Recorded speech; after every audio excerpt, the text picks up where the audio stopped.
mendengarkan cerita Keong Emas, cerita anak dari Jawa Timur. Dahulu kala, hiduplah seorang pemuda bernama Galoran. Orang tuanya adalah orang yang terpandang dan disegani di desa. Namun, Galoran suka foya-foya dan bermalas-malasan, menghamburkan harta kedua orang tuanya hingga mereka tiada. Maka habislah harta bendanya. Seorang wanita kaya raya menjadikannya suami. Wanita itu memiliki seorang anak perempuan yang rajin dan pandai menenun bernama Jambean. Jambean yang rajin bekerja itu sering menasehati ayah tirinya agar tidak bermalas-malasan saja. Nasihat itu justru membuat Galoran muka. Beraninya dia menasehati orang tua. Patutkah itu? Galoran marah. Ibu Jambean berusaha membela Jambean. Tetapi apa daya? Sekarang engkau harus memilih, aku atau anakmu, ancam Galoran. Hati ibu Jambean sangat sedih mendengar perkataan Galoran. Dia menangis siang malam karena bingung. Suatu hari dia memanggil anaknya. Jambean anakku, kemarilah nak, serunya lirih. Jambean langsung menghampiri ibunya yang tengah bersedih. Mengapa emak bersedih saja?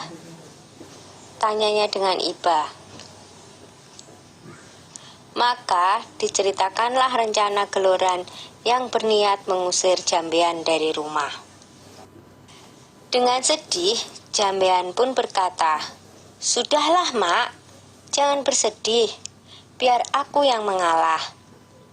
Yang benar nanti akhirnya akan bahagia mak," kata Jambean meyakinkan ibunya.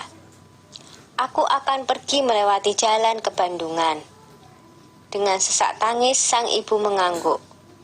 Di malam yang gelap dan hujan lebat itu, Jambean pergi meninggalkan rumah.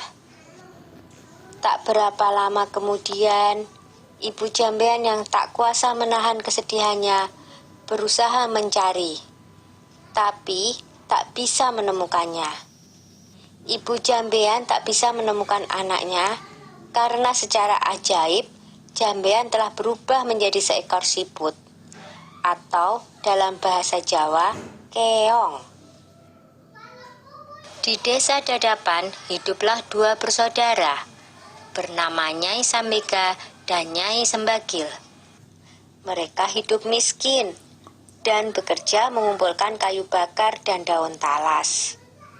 Suatu hari, keduanya pergi ke bendungan untuk mencari daun talas. Tiba-tiba mereka terpana melihat keong berwarna keemasan di atas batu. "Alangkah indahnya keong ini," seru Nyai Sambega. "Lihatlah, kulitnya indah berwarna keemasan. Aku ingin memeliharanya," katanya lagi. "Iya, sangat indah. Kita bawa pulang saja dia," saut Nyai Sembadil. Maka dipungutnyalah keong tersebut untuk dibawa pulang.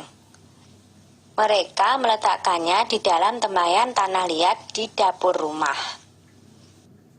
Semenjak itu, kehidupan mereka berubah. Terutama setiap pulang dari bekerja, di dapur selalu tersedia lauk dan rumah berubah menjadi rapi dan bersih. Nyai Sambega dan Nyai Sembadil merasa heran dengan keadaan itu. Mereka berencana untuk mencari tahu siapakah yang melakukan semua itu. Suatu hari seperti biasa, mereka berangkat kerja. Tetapi sebenarnya mereka hanya berpura-pura pergi. Setelah agak jauh dari rumah, mereka kembali menyelinap ke belakang rumah menuju dapur. Dari dapur terdengar suara seorang sedang memasak. Keduanya sangat terkejut saat melihat seorang gadis cantik keluar dari tempayan tanah liat tempat keong emas peliharaan mereka. Tentu dia adalah jelmaan dari keong emas itu, bisik Nyai Sembaga. Ayo kita tangkap sebelum dia berubah lagi menjadi seekor keong emas, bisik Nyai Sembagil. Dengan mengendap-endap, mereka masuk ke dapur. Lalu ditangkaplah gadis yang sedang memasak itu. Jambean awalnya takut, tetapi akhirnya bisa tenang. "Siapakah kamu, nak?" desak Nyai Sambika penasaran. "Apakah kamu bidadari?" tanyanya lagi. "Bukan, saya manusia biasa. Saya diusir oleh ayah tiri saya, sehingga saya menjelma menjadi keong," saut Jambean tertunduk. Keduanya terharu mendengar cerita Jambean, apalagi melihat ketekunan gadis itu dalam bekerja dan kebaikan hatinya. Akhirnya, keong emas diangkat sebagai anak. Sejak itu, keong emas membantu keduanya itu dengan menenun. Tenunannya sangat indah dan bagus, sehingga terkenal sampai ke seluruh negeri. Karena hasil tenunannya itu juga, kedua nyai tersebut menjadi bertambah makmur. Tenunan Jambean yang indah itu terkenal sampai ke ibu kota kerajaan.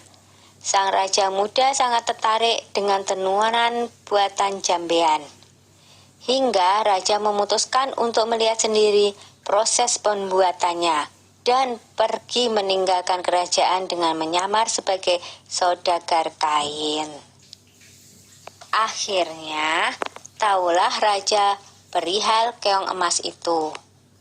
Raja tak hanya terpikat dengan keindahan tenunannya, tetapi juga terpesona dengan kecantikan Jambean. Raja memerintahkan kedua nyai untuk membawa Jambean ke istana dan hendak meminangnya menjadi permaisuri. Betapa senang hati mereka, karena ketekunan dan ketabahannya, Jambean dan kedua ibu angkatnya kini hidup bahagia di istana raja. Sudah dulu ya cerita keong emasnya. Sampai jumpa.